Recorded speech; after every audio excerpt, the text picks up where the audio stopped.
ദൈവനാമത്തിന് മഹത്വം ഉണ്ടാകട്ടെ. ഇന്നത്തെ ദിവസം ദൈവം നമ്മോട് സംസാരിപ്പാനായി തന്നിരിക്കുന്ന വേദവാക്യം ഇയ്യോബിൻ്റെ പുസ്തകം 42 അധ്യായം അതിൻ്റെ 10 വാക്യമാണ്.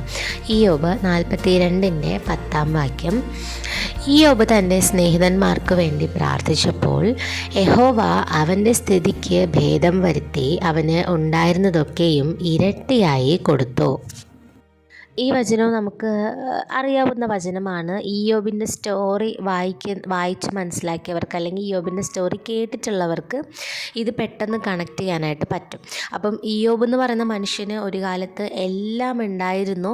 അതിനുശേഷം പൈശാചിക ഒരു പരീക്ഷയിൽ ആൾ അകപ്പെട്ടു. ഉള്ളതൊക്കെ നഷ്ടമായി. ദൈവത്തെ തള്ളിക്കളയാതെ ഇരുന്നു ആ ഒരു സമയത്ത് പോലും. അപ്പം അത്രത്തോളം എന്നെ സംബന്ധിച്ച് ബൈബിളിൽ വളരെ ജെന്യൂനായിട്ടും വളരെ സത്യസന്ധമായിട്ടും ദൈവത്തോടൊരു റിലേഷൻഷിപ്പ് കീപ്പ് ചെയ്ത ഒരാളാണ് ഇയ്യോബ് എന്ന്. അപ്പം ഈ ഒരു വചനത്തിൽ നമ്മൾ എന്താ പഠിക്കുന്നത്? ഇയ്യോബ് തൻ്റെ സ്നേഹിതന്മാർക്ക് വേണ്ടി പ്രാർത്ഥിക്കുന്നു. അപ്പം തനിക്ക് വേണ്ടിയല്ല, തൻ്റെ സ്നേഹിതന്മാർക്ക് വേണ്ടി പ്രാർത്ഥിക്കുന്നു. അപ്പം ദൈവം ഇയ്യോബിൻ്റെ സ്ഥിതി മാറ്റിക്കൊടുക്കുന്നു.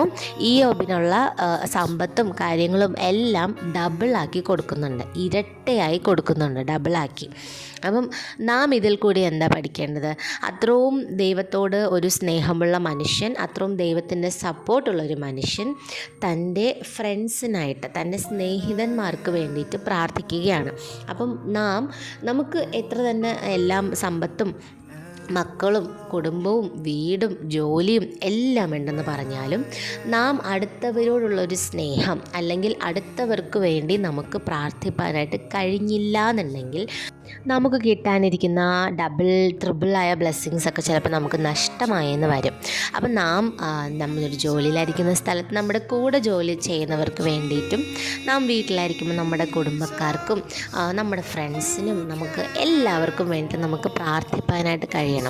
നാം എന്നാണോ അടുത്തവർക്ക് വേണ്ടിയിട്ടും ദൈവത്തോട് യാചിപ്പാനും പ്രാർത്ഥിപ്പാനും തുടങ്ങുന്നത്, ആ സമയമായിരിക്കും ദൈവം നമുക്ക് ഡബിൾ ട്രിപ്പിൾ അല്ല, അതിന് കൂടുതൽ നമുക്ക് ബ്ലെസ്സിങ്സ് ദൈവം വാരിക്കോരി തരാനായിട്ട് പോകുന്നത്. ഓക്കെ, അപ്പം ഈ വചനം ആരും മറക്കരുത്. എല്ലാവരും മനസ്സിൽ വയ്ക്കുക.